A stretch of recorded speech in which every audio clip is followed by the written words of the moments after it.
Hey, it's your buddy Peace and Harmony with you here today. Focusing in on the use of defense mechanisms in healthy, neurotic, as well as psychopathic or narcissistic character disordered individuals. Realize that there's, of course, always a spectrum of health within individuals. And when we talk about narcissistic needs, it basically means, a self. It's a need that you exhibit in a healthy amount or an excessive amount or pathological amount. And healthy narcissistic needs are the need for attention, admiration, um, acknowledgement, love, congratulations, all that, a job well done. These are, basically giving you a healthy sense of yourself. It's to be acknowledged, it's to be seen, it's to have a hand wave, it's to get a slap on the back, it's to have a handshake, it's to get an award for, at your workplace, it's to get a hug and a kiss when you get back, it's to get a hello, here's your juice, here's your drink, can I get you a bagel? It's this type of, healthy narcissistic needs which are satisfied within healthy relationship, and it's usually back and forth. You know, I got this for you, you got this for me, let's go and see this, let's go and do that. That's healthy narcissistic needs. And basically, in that, people have a healthy sense of their self. They feel secure. They don't really get jealous. They don't, they have a sense of trust within themselves that they can satisfy their own narcissistic needs. They can satisfy that of another's. And, life essentially is balanced and moves forward for them. And then when we talk about defense mechanisms are when someone really exhibits a certain behavior that is meant to be kind of self-protective. In other words, it's to make up for a lack of insecurity. A defense mechanism might be angry outbursts to protect oneself. A defense mechanism might be, going out and drinking to kind of alleviate stress and protect oneself. There's healthy amounts, there's unhealthy amounts. A defense mechanism might be shopping. Someone might be an excessive shopaholic or spender as a defense mechanism to help, them avoid relationships, avoid dealing with feelings that they need, i.e. retail therapy. And then we have defense mechanisms of, people who exercise too much, who gamble too much, people who, ignore others too much. These are, but, in the healthy individual, these are flexible.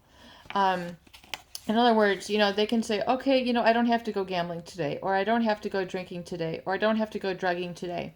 Their defense mechanisms are flexible. And also in the healthy individual, they can fully empathize with others. They can, they're able to listen and not feel a loss of self.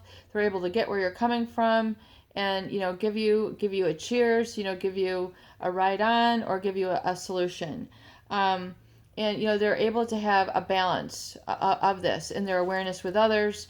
And, and it can be, of course, a balance that comes and goes or up and down, but essentially it maintains a balance so they can function. And also, one's self-esteem, which means how one feels about themselves is generally intact. So even if they have, a bombardment or criticism from others, it's easily deflected. They're able to, acknowledge criticism and say, I got that. Let's change that. No problem. They don't feel, an interrogated sense of self or a loss of self. They're able to accept criticism. Now, when I find, that people who are in relationships with narcissists might enter in with these healthy characteristics, or then, or they might not. And so, people who generally have these healthy characteristics will not stay in a narcissistic or psychopathic relationship very, very long because these are not satisfied and able to be, continued while in a relationship with a narcissist because of the exploitation, the one-sided need for all the attention on them, etc. So when we talk about really the violations, we see a degradation of these very qualities when people enter into a relationship with a narcissist, and then essentially, annihilated and made very much destructed or de-analyzed or really made desegregated essentially in a relationship with a psychopathic individual who seeks to dismantle these very qualities from you. They seek to disintegrate these qualities. They seek to disintegrate these to the part of, splitting these qualities off in certain and specific areas of your life. So it's a very calculated, divisive approach that a psychopath will have to get, that attachment with you, and then that control. And so, when we see that people are losing their sense of self, they can't really reflect on their problems in a cohesive manner. They become more, using more defenses, more anger, more, more drinking, more drugging, more self-reproach, shopping to satisfy, to make themselves feel better, to be more attractive to this narcissistic or psychopathic individual. They really step up the defenses, and then they become from living flexibly to living more rigid. So they're really kind of going up on that spectrum where they're engaging a lot more defenses to protect themselves and, basically remain afloat in this relationship. And then, they don't get their healthy narcissistic needs met. So they begin to then, suffer in this regard, feeling like they're not attended to, that they're not congratulated when they should be. They're not, loved when they should be. They're not giving credit where credit is due. They start to suffer this. And then, what really happens is then they start to sacrifice this to overgive to these same narcissistic needs to the narcissist. So pretty intensive. And then, their conscience, begins to become overwhelmed with right or wrong. And then they violate their own boundaries of conscience, where they then begin to violate their own standards, violate their own values, violate their own integrity by getting more enmeshed and entrapped with this narcissistic or psychopathic individual, so that they then tend to become very detached and from their own values and living their own values and their own sense of ethics, morality, and right or wrong. So they're lowering their standards in essence. They're doing the higher risk behaviors that the psychopath would have them engage in, and they're violating their own morality and their own conscience and their own sense of right or wrong. And that's when it becomes very difficult for these people they're like at the point of no return, because they've so violated their own integrity that they're now operating on a system, a moral system, which is not their own. So it's very scary. People really do not feel like they're in control of their lives or the relationship at this point. And so then, of course, in hand with this is the low self-esteem, feeling like, you're worthless, you're no good, I feel like crap, I can't look at myself in the mirror, self-injurious, no longer taking care of themselves, people don't eat, they don't sleep, very self-insulting, self-derogatory statements, all that sort of stuff, and they begin, to be corroded, and it can really impact all areas of people's lives, including their employment, their ability to respond to financial obligations is very serious. And, then when we get into, the people who are really into the narcissistic, person and the narcissistic lifestyle, and then again up the spectrum into the psychopathic lifestyle, these people have a severe disordered sense of their self. So rather than it being healthy and kind of grounded and back and forth with people, it's all about them. I mean, it's like you might as well be invisible. They are living life solely for the satisfaction of themselves and themselves alone. So it can feel very isolating and lonely to be in a relationship with these people, even though you are, because you sense that there's something really missing, and it's because there is.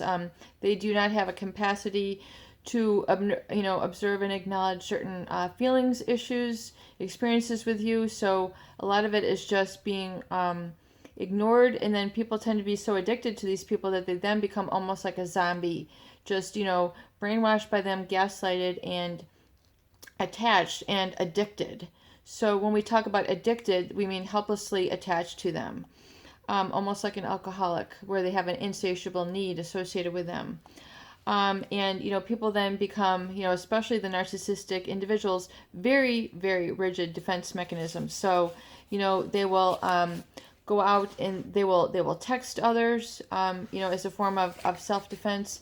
They will shop, they will gamble, they will drink, they will drug, they will lead second and third lives as a defense mechanism, to keep them basically stimulated enough, so that they don't have to have a real relationship.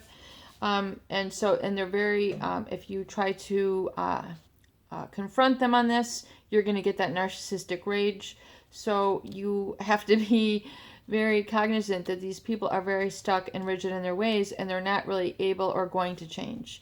And so if they do, acknowledge you, it's only superficially, but oftentimes people who are addicted to them will take that little ounce of acknowledgement, to like carry them over for a couple years or months. I mean, a little bit of acknowledgement they feel goes a long way, and they tend to then be running on empty thereafter. And these people, oftentimes the narcissists, they don't really they're acting without conscience, without morality, and definitely so much so in the psychopath, where it is immoral. They will go to immoral, unethical, and criminal extents in the relationship, in a business, and really become extremely destructive and scary to people, because you're like, oh my God, how could you do this to me after we did this and this? I mean, it makes no logical sense. It's really off the charts there, because their self-esteem is, basically what they think is self-esteem is just with the status and with taking people over. So I've heard other viewers comment that, yes, they do stockpile people, and, especially when you get into the psychopathic realm, they start, saving weird things of people, and, like taking your clothing, taking your possessions, taking, certain items from your desk and hiding them. I mean, they just tend to get this sort of control. It gives them a validation that they have overcome this person or overwhelmed them. So it's a very insidious situation.